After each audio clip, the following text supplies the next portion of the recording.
Hi everyone, welcome to today's video. आज के video में हम पढ़ेंगे बीजेटी के बारे में। सो फार हमने क्या देखा हुआ है कि कैसे एक सिलिकॉन क्रिस्टल को हम एन टाइप में कन्वर्ट करते हैं और कैसे एक सिलिकॉन क्रिस्टल को पी टाइप में कन्वर्ट करते हैं। तो अगर हमारे पास सिलिकॉन क्रिस्टल है और उसमें अगर हम एन टाइप मटेरियल डोप करते हैं, एन टाइप मटेरियल कौन सा होता है जिसमें इलेक्ट्रॉन सफिशिएंटली प्रेजेंट होता है। ओके, अगर उसको हम डोप करते हैं तो वो एन एन टाइप में कन्वर्ट हो जाता है।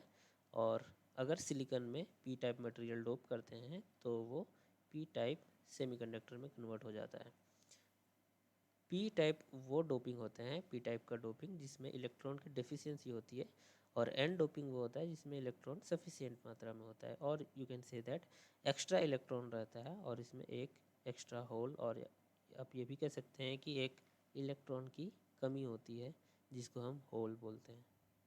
ओके, अब जब हमारे पास एक पी टाइप और एन टाइप डिवाइस आ गया है, तो हमने लास्ट क्लास में देखा था कि जब एन और पी को हम मिलाते हैं तो एक डिवाइस बनता है, न्यू डिवाइस बनता है जिसको हम पी एन जंक्शन बोलते हैं। ओके, पी एन जंक्शन को पॉपुलरली डायोड भी बोलते हैं, और डिफरेंट डिफरेंट टाइप के डायोड होते हैं जो कमर्शियली अवेलेबल हैं। हमने ये भी देखा है कि डायोड का वोल्टेज और करंट के साथ क्या रिलेशन है, फॉरवर्ड बायस में कैसे बिहेव करता है और रिवर्स बायस में कैसे बिहेव करता है। आज के वीडियो में हम देखेंगे कि पी एन तो हमने मिला लिया, अगर हम कुछ और मिलाना चाहते हैं, जैसे पी एन के साथ पी को भी मिलाना चाहते हैं, पी एन ऑलरेडी है, अगर हम इसको एन मिलाना चाहते हैं तो किस टाइप का डिवाइस बनता है। आप ये भी बोल सकते हैं कि पी एन के साथ एन भी मिला सकते हैं और एन पी के साथ अगेन आगे एन मिला सकते हैं, राइट। तो ये एक्चुअली सेम टाइप का डिवाइस बन गया, और वो क्या है, पी एन जंक्शन, क्योंकि दोनों एन और एन मिल करके एन टाइप ही बन जाएंगे और पी आपका पी ही रहेगा। तो टोटल जो डिवाइस बनेगा वो पी एन जंक्शन ही बनेगा, कोई न्यू डिवाइस नहीं बनेगा। बट इस केस में क्या हो रहा है, एक न्यू डिवाइस का फॉर्मेशन हो रहा है। ये एक पी टाइप रहेगा, एक एन टाइप रहेगा और पी टाइप रहेगा। सिमिलरली यहाँ पे भी एन टाइप रहेगा, पी टाइप रहेगा और एन टाइप रहेगा। सो इस तरह से हमारे पास एक डिफरेंट टाइप का डिवाइस का फॉर्मेशन हो रहा है। और इस डिवाइस का नेम क्या होगा, आप ये जानते हैं कि जब भी पी और एन जंक्शन का मिलाप होता है तो एक जंक्शन का फॉर्मेशन होता है। सिमिलरली यहाँ पे भी एन और पी टाइप का जब मिलाप हुआ तो एक जंक्शन का फॉर्मेशन हुआ। तो यहाँ पे कितने जंक्शन हो गए, दो जंक्शन हो गए।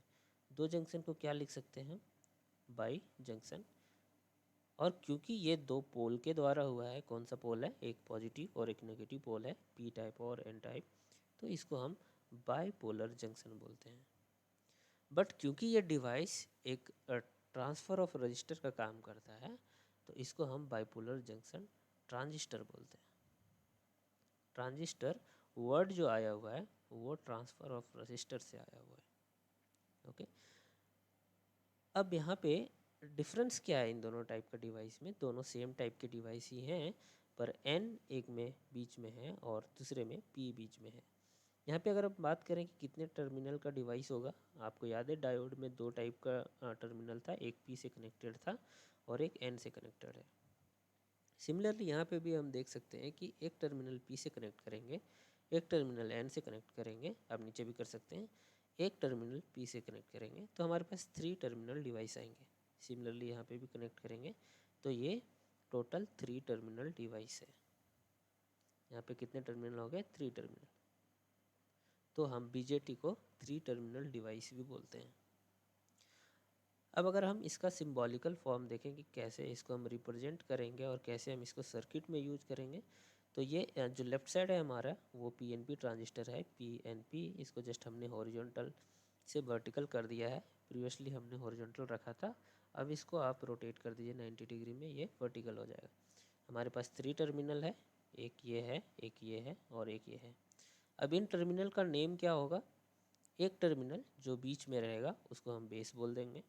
ओके, अब बी से याद रख सकते हैं कि बी से बेस हो जाएगा और बी से बीच हो जाएगा। ओके, एक साइड को हम इमीटर बोलते हैं और एक साइड को कलेक्टर बोलते हैं। ये दोनों पीपी ही है, दोनों पी टाइप का ही मटेरियल है, पर एक साइड ई होगा विच इज़ इमीटर, एक साइड सी होगा विच इज़ कलेक्टर।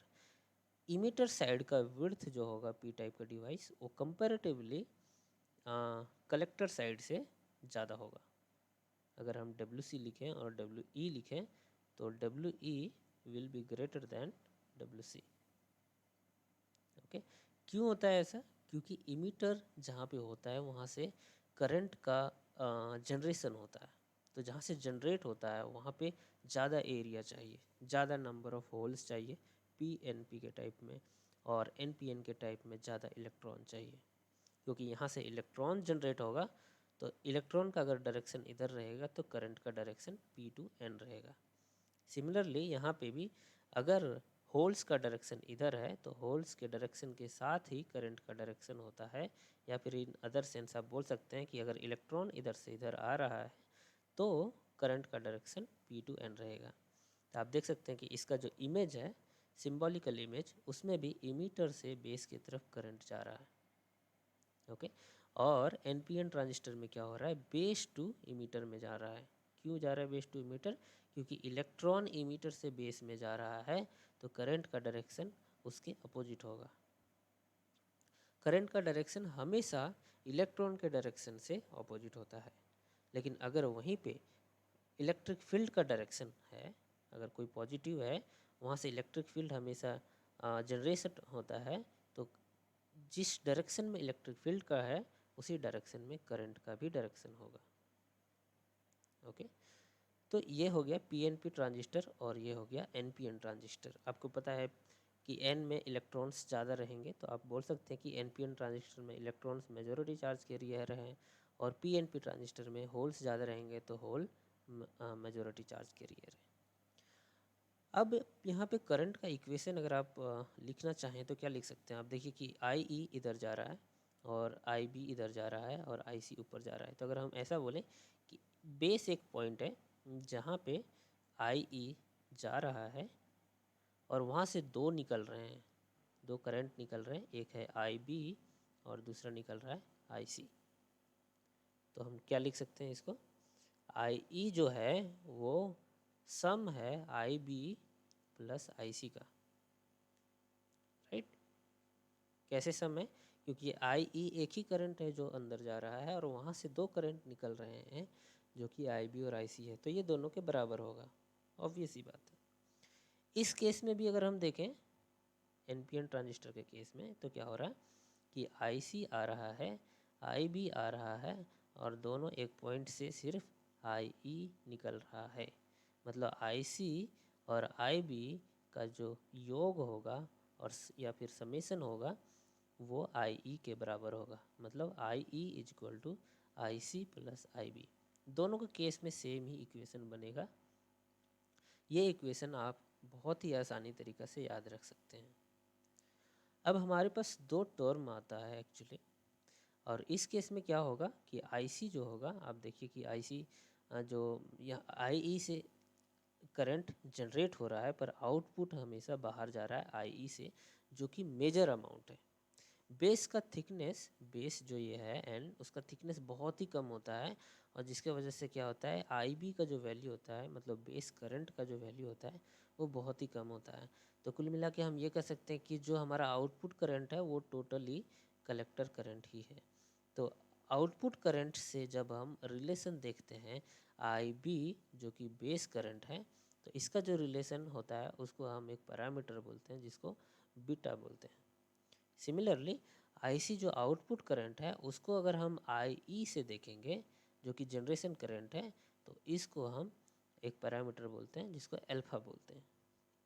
अब इन दोनों का रिलेशन एक बहुत ही इंटरेस्टिंग है और बहुत ही एग्जाम्स में पूछा जाता है, बहुत ट्रिकी रिलेशन रहता है, पर आप बहुत ही आसानी से इसको कैलकुलेट कर सकते हैं। आपके पास एक इक्वेशन है जो कि IE equal to IB plus IC है। आपको कुछ नहीं करना है, बस वैल्यू रख देना है। अब यहाँ पे देखिए कि टॉप में IC है और बॉटम में IB है, तो आप ऐसा कर सकते हैं कि IE का वैल्यू रख दीजिए। IE का वैल्यू हम क्या रख सकते हैं, IC divided by alpha, right. ये आई यहाँ जाएगा और अल्फ़ा यहाँ आएगा, तो I E equal to I C by alpha. अब आप आई बी का वैल्यू रखिए, या फिर क्योंकि हम आई सी यहाँ रख रहे हैं तो हमको कॉमन करके आई सी निकाल देंगे, तो हम सारे टर्म को आई सी के टर्म में रख देते हैं। तो आई बी को क्या लिख सकते हैं, आई सी बाय आई बी। तो आई बी को लिख सकते हैं आई सी बाय बीटा, ये आई बी यहाँ पे चला जाएगा और बीटा यहाँ पे आ जाएगा, तो आई बी बराबर I C by I B हो गया। आई बी बराबर I C by beta, this is beta, sorry, और यहाँ पे आ जाएगा आई सी। आई सी को कॉमन लेकर के काट दीजिए तो आ जाएगा 1 by alpha equal to 1 by beta plus 1। और इसको थोड़ा सा हम और सॉल्व कर देंगे तो क्या हो जाएगा, 1 by alpha equal to beta, और यहाँ पे आ जाएगा 1 प्लस बीटा। ये एक रिलेशन बन गया। आपको इसको उल्टा करना है तो उल्टा कर दीजिए, क्या हो जाएगा, अल्फ़ा बराबर बीटा बाय बीटा प्लस 1। ये एक बहुत ही फेमस रिलेशन है बिटवीन अल्फ़ा एंड बीटा। और अल्फ़ा बीटा क्या है, alpha equal to I C by generation current, output by generation current. Beta क्या है, I C by I B current. I B क्या है, बीच का करंट है, जो बेस वाला करंट है। I B is base current, I C output current, I E generation current जहाँ से इमिट हो रहा है, emitter current, I C output current या फिर कलेक्टर करंट बोल सकते हैं। तो ये रिलेशन बहुत इंपॉर्टेंट है। आई होप जितना हमने डिस्कस किया वो आपको अच्छे से समझ आ गया होगा, और ये रिलेशन आप इजीली ड्रॉ कर सकते हैं। और 3 टर्मिनल डिवाइस कैसे बनता है ये भी आपको समझ में आ गया होगा। मिलते हैं नेक्स्ट वीडियो में, तब तक बाय बाय।